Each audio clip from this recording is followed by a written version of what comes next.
उपमुख्यमंत्री सुनेत्रा पवार आज बारामती दौऱ्यावर असणार आहेत। बारामतीमध्ये उपमुख्यमंत्री सुनेत्रा पवारांचा जनता दरबार सुरू आहे। बारामतीतील सहयोग निवासस्थानी हा जनता दरबार सुरू आहे। सुनेत्रा पवार नागरिकांशी संवाद साधत त्यांच्या समस्या जाणून घेत आहेत। दिव्यांग बांधवांनी सुनेत्रा पवारांच्या जनता दरबाराला हजेरी लावली। अजित पवारांकडे देखील हे दिव्यांग बांधव आलेले होते। दिव्यांग बांधव उपमुख्यमंत्री सुनेत्रा पवारांची भेट घेऊन त्यांच्या प्रश्नांचं निवेदन देणार आहेत। सुनेत्रा पवार दिव्यांग बांधवांचे प्रश्न मार्गी लावणार का याकडे सर्वांचं लक्ष लागलंय। तर बारामतीमध्ये सध्या सुनेत्रा पवार यांचा हा जनता दरबार सुरू आहे। नागरिकांसोबत संवाद साधून त्या नागरिकांच्या समस्याही जाणून घेत आहेत। आता दिव्यांग बांधव देखील या त्यांच्या जनता दरबारामध्ये आलेले आहेत। याआधी अजित पवारांना देखील हे दिव्यांग बांधव भेटलेले होते, त्यांना आपले प्रश्न मांडलेले होते। आता सुनेत्रा पवारांसमोर देखील ते आपले प्रश्न मांडतील, त्यामुळे सुनेत्रा पवार त्यांचे प्रश्न मार्गी लावणार का याकडे लक्ष असेल। तर बारामतीतल्या सहयोग निवासस्थानी हा जनता दरबार सुरू आहे। आज सकाळपासूनच अनेक कार्यकर्ते आणि बारामतीकर मोठ्या संख्येने या जनता दरबारमध्ये येतात। आपल्या समस्या घेऊन आपले प्रश्न मांडण्यासाठी या जनता दरबारमध्ये हजेरी लावली जाते। सुनेत्रा पवार या सगळ्या समस्या आणि प्रश्न जाणून घेत आहेत। अजित पवारही अशा प्रकारचा जनता दरबार घेत असत आणि आपल्या नागरिकांचे सोबत आपल्या कार्यकर्त्यांचे पदाधिकाऱ्यांचे प्रश्न समस्या जाणून घेत असत। तशाच प्रकारची कार्यपद्धती ही सुनेत्रा पवार यांची देखील पाहायला मिळते।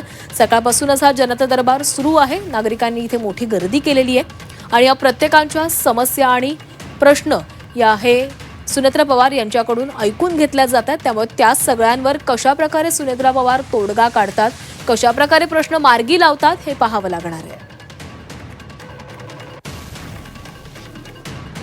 तर दिव्यांग बांधव देखील या जनता दरबारमध्ये आलेले आहेत। आपल्या समस्या घेऊन आपले प्रश्न मांडण्यासाठी याआधी अजित पवारांसमोर देखील या दिव्यांग बांधवांनी आपले प्रश्न मांडलेले होते। त्यामुळे आता सुनेत्रा पवार हे प्रश्न सगळे कशा प्रकारे मार्गी लावतायत याकडे सगळ्यांचंच लक्ष असेल।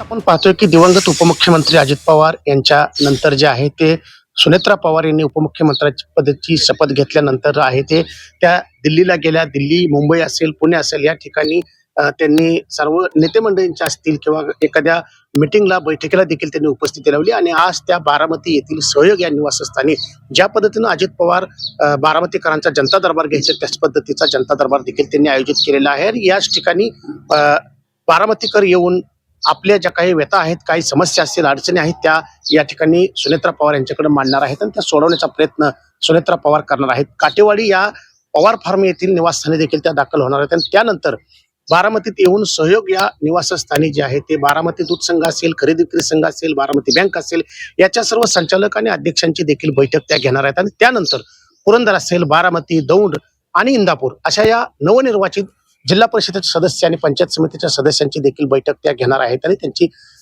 त्या ठिकाणी त्यांच्याशी चर्चा करणार आहेत। एकूणच उपमुख्यमंत्री अजित पवार यांच्या निधनानंतर जे आहे ते सुनेत्रा पवार कुठेतरी आता सावरल्याचे आपल्याला दिसते। कुटुंबातून दुःख पवार कुटुंबाचं जे आहे ते आता त्यातून बाहेर पडत एकीकडे शरद पवार देखील पुण्यामध्ये दाखल आहेत, त्यांना देखील आज डिस्चार्ज मिळत आहे आणि एकूणच पवार कुटुंबावरती दुःखाचा डोंगर कोसळला होता आणि त्याच्यातून ते आता हळूहळू बाहेर येऊन आपल्या कार्यकर्त्यांना जे आहे ते आधार देण्याचा, धीर देण्याचा प्रयत्न करतायत। अजित पवारांनी ज्या पद्धतीने आपलं कामकाज पाहिलं त्याच पद्धतीने सुनेत्रा पवार देखील पाहण्यासाठी ते आता आजपासून आपल्या कामाचा धडाका जे आहे ते सुरू करणार आहेत। महाराष्ट्राच्या पहिल्या उपमुख्यमंत्री महिला म्हणून त्यांना देखील मान जरी मिळाला असला तर त्याच पद्धतीनं अजित पवारांच्या पावलावर पाऊल ठेवून मी देखील काही कमी नाही अशा पद्धतीचं जे आहे ते कामकाज करून दाखवण्याचं त्यांनी आता या ठिकाणी आपल्याला चित्र समोर दिसत आहे।